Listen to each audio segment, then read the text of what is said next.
Mortis Maledictum is a cosmic dark fantasy story, and as such may contain content not suitable for all audiences. Listener discretion is advised. Now, enjoy the show. Here you are again, prepared to turn the page. You know the risk and know the danger. Let us begin. Anansi. Quinn didn't understand the importance of the name, but I did. Anansi was an interesting deity from the African continent. Like many pantheons of worship, the spider presided over certain foci.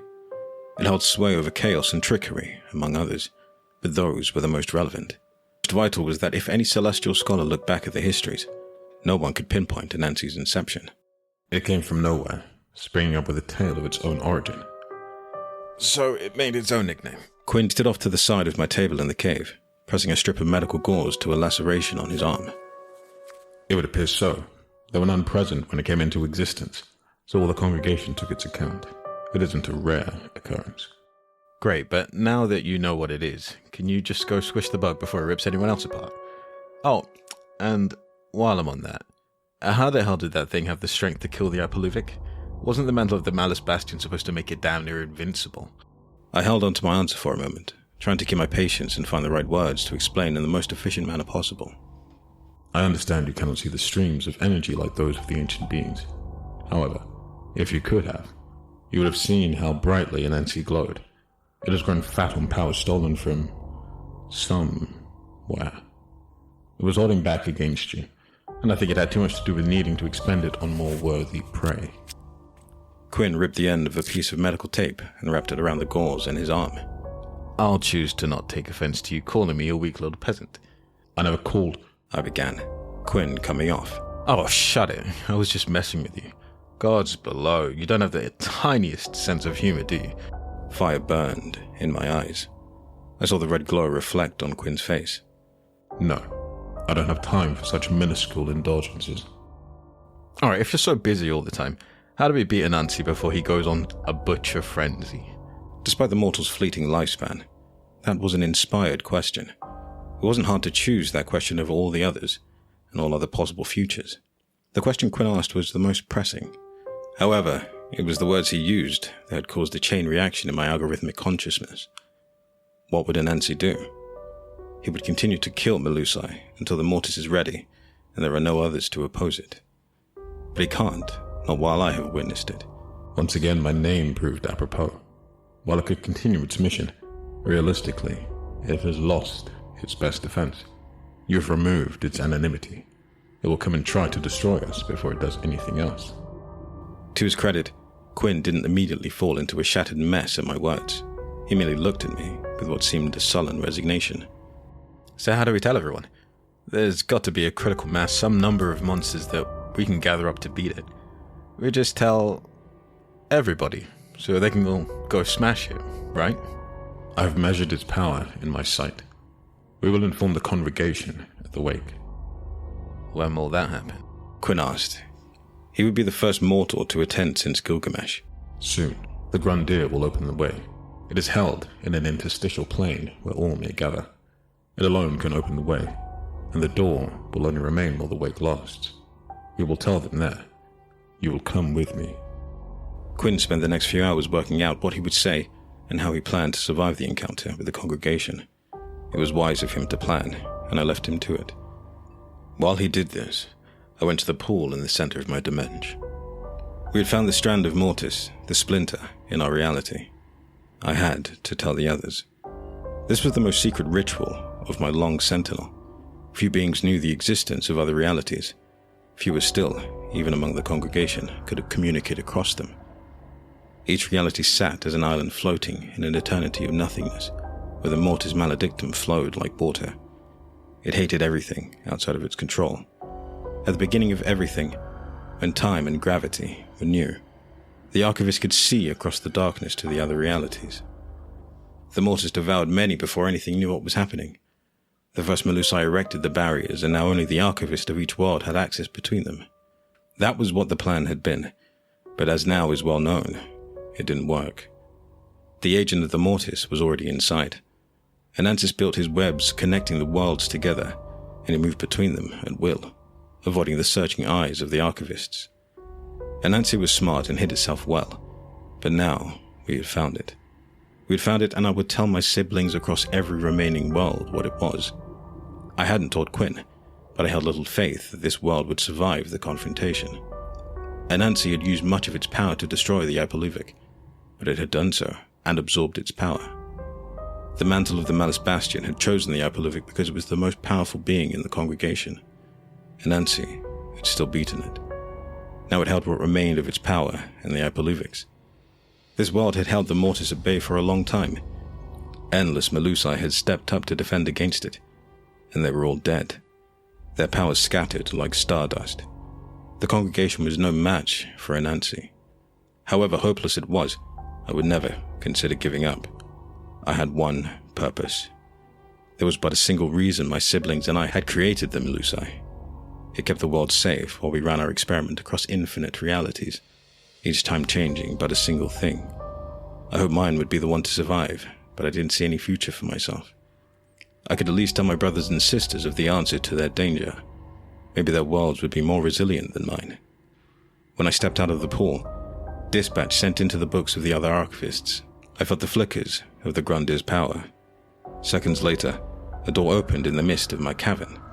Quinn looked nervous, but with more ignorance than courage. He stepped through the door into the den of monsters. I followed him.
I came in through the door. As I passed across its threshold, the wood on my side changed into a great arch made of ancient stonework. Although I had come as soon as the portal had appeared, I was far from the first to arrive. I felt the arch shudder with a burst of energy. Quinn stepped up behind me. Who are all these beings? I pointed out each pantheon's representatives in turn. These are the eternal yokai. Across the room are the American gods, disruption and society leading them. Here are wrath and pride, two of the sins. Who have you brought, Archivist? Wrath asked. I introduced Quinn. Others had been listening in, and upon hearing his introduction, many more came over. Quinn found himself in a crowd within seconds. His eyes were wide, shock clearly on his face. Finally, a being who rarely came to the gathering approached. Jailer, what brought you from your forge? The souls sense their last test approaching. The jailer of the Soul Forge was one of the few entities still alive who had seen the wake's inception. If it had deemed the trip necessary, then the Plague Maidens would not be far behind. There weren't many creatures who possessed such clear visions of prophecy, and when one came, so too did the others. Hecate's three faces appeared above the crowd. "Why have you brought a mortal to our gathering?" asked her maiden's aspect. Quinn did something that I did not expect, and it won him a look of respect among some in the gathering. He spoke up. I'm here to speak about the Mortis Maledictum. What do you know of our enemy? I know he's been a splinter in your paw since the beginning. The Archivist asked me to find its agent. A murmur cut through the congregation at that. Is this true? Asked a low, rumbling voice from the back of the room. The creatures parted enough for the Tuzsemek to step forward. It inhabited one of its minions' flesh, a half-eaten lynx. its spotted coat stained with blood and bits of flesh. The voice belied the small nature of the physical manifestation before me. I knew better than to judge the Tuzsemek by its choice of form. The mortal has identified the agent. He's done in months what we have failed to do in 1,000 years. He has paid the cost of admittance. This is not the purpose of the wake. We must gather to find the next mental bearer. Then let us complete the ceremonies. Grundir shouted from the back. Its voice sounded like tectonic plates smashing together deep in the earth. It was the master of this place, and every guest adhered to its rules. The group ceased the small talk and made their way through the main chamber where the Ipoluvic's remains in the mantle waited. I could see Quinn's nerves clear in the way he stood. There was an energy there, as though he were on guard for danger. He had expressed a worry about the meeting before we arrived, but he had decided himself.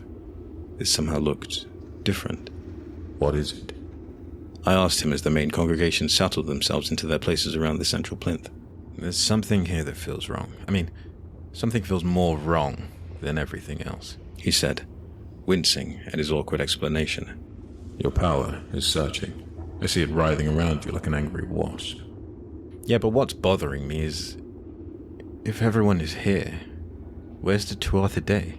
Not all attend. There's a choice. There is only one here. He sits across the room.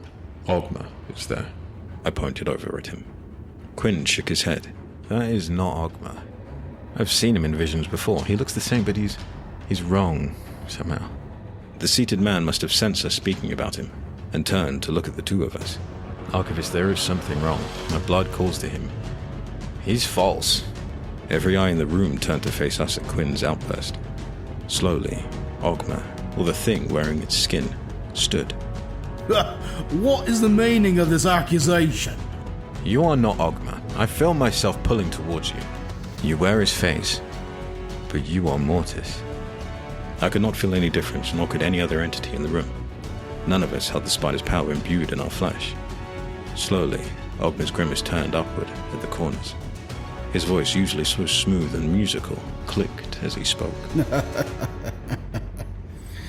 And to think, I assumed this would be as all the other worlds last week, Squad.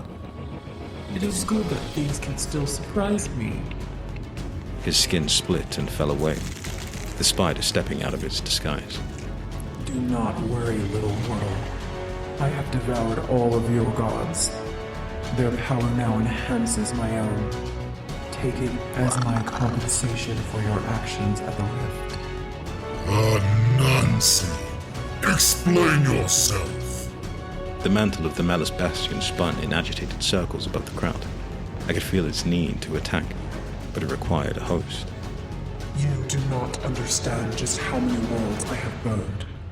They are all ash, floating in space. In every one of them I have hidden away, slipping in and out to tip the balance of power without discovering. This mortal has done what none other had. He has found me out, and I applaud him for it. There is only one thing left for me to do now.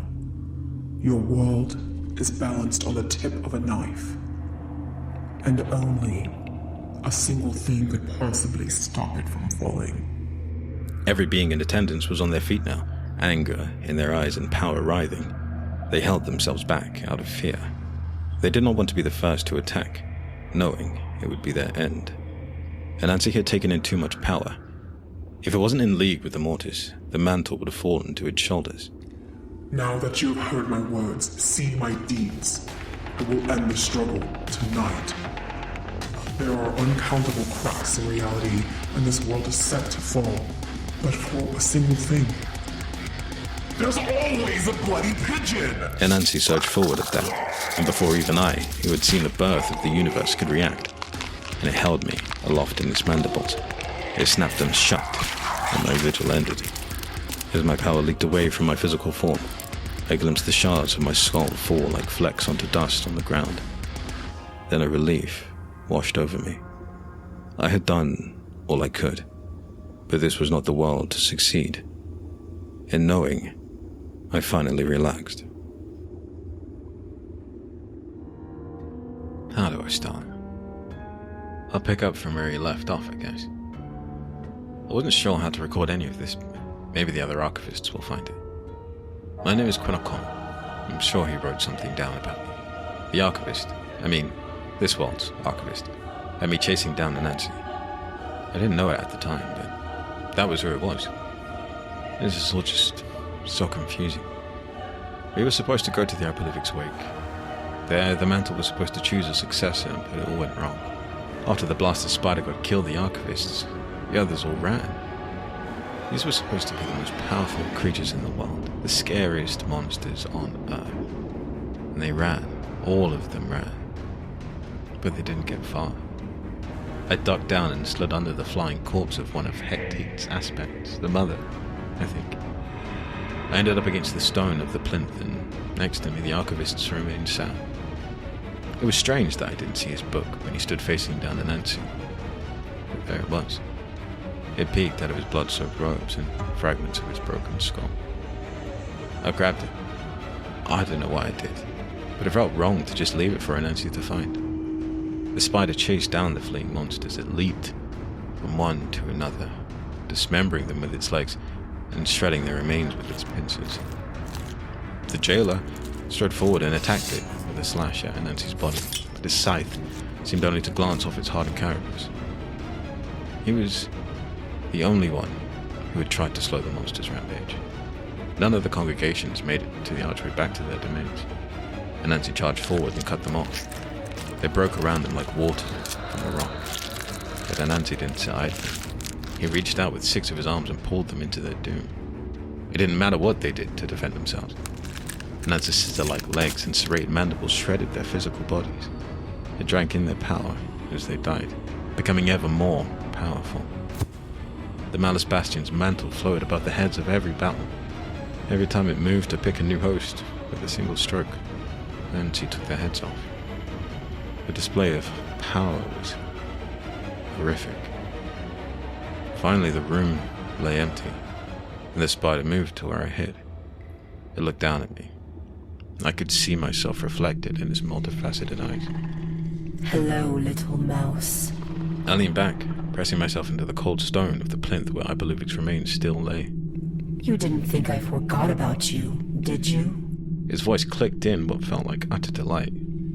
Reaching down with his front 2 legs, lifting me to standing, I was barely an inch from his face, and his mandibles sat open around my neck, ready to end my life.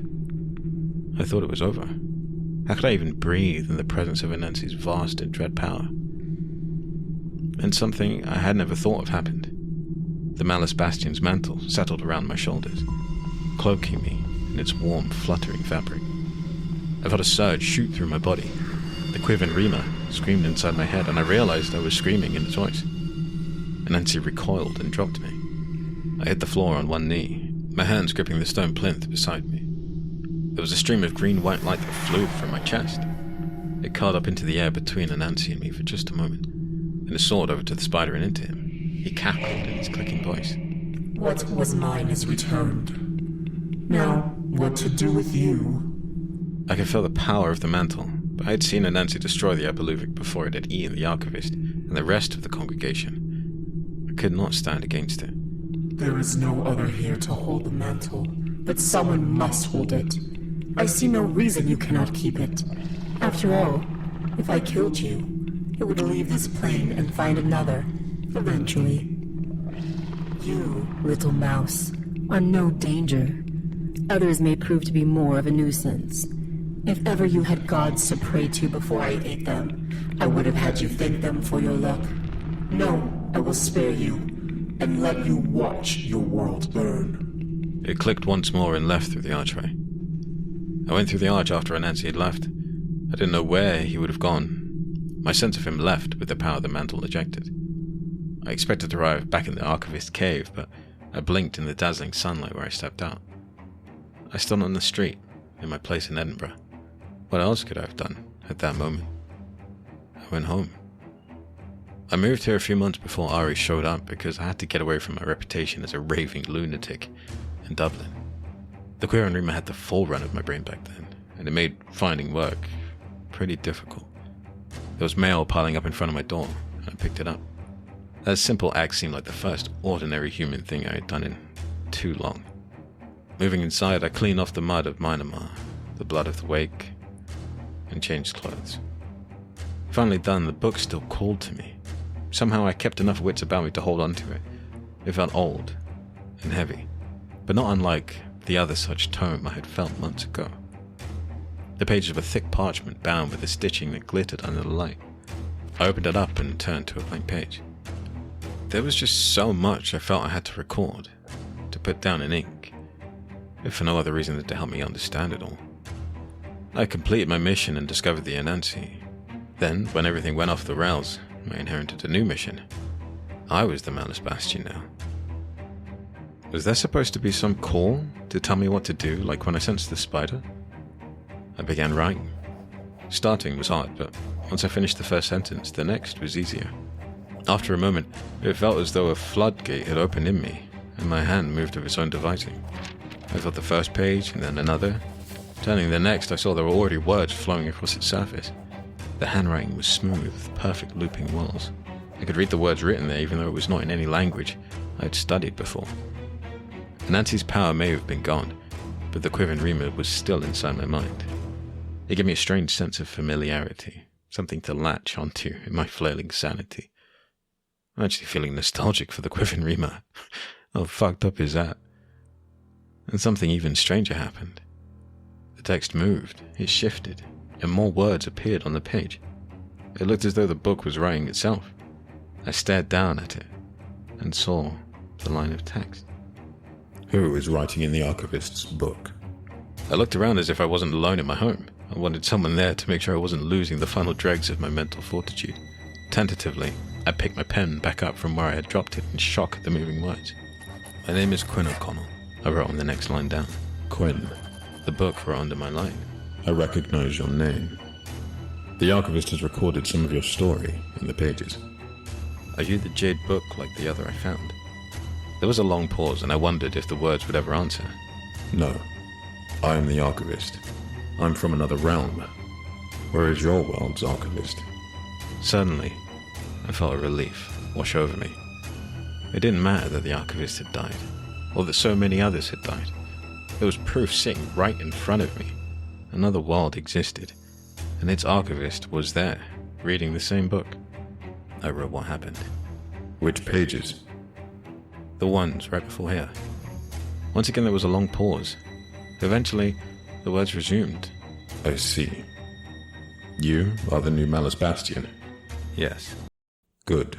Go to the Archivist's cave and step into the pool. I can't get there. There was another pause and I felt like I had just given it a string of bad news after bad news. Fine. We will use the book.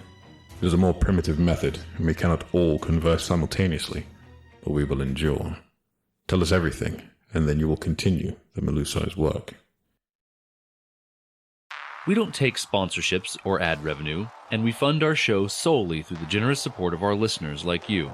Help us keep this show ad-free, and, as a thank you, get access to exclusive episodes by joining our Patreon at patreon.com/Mortis Maledictum, or click the link in the show notes. Thank you.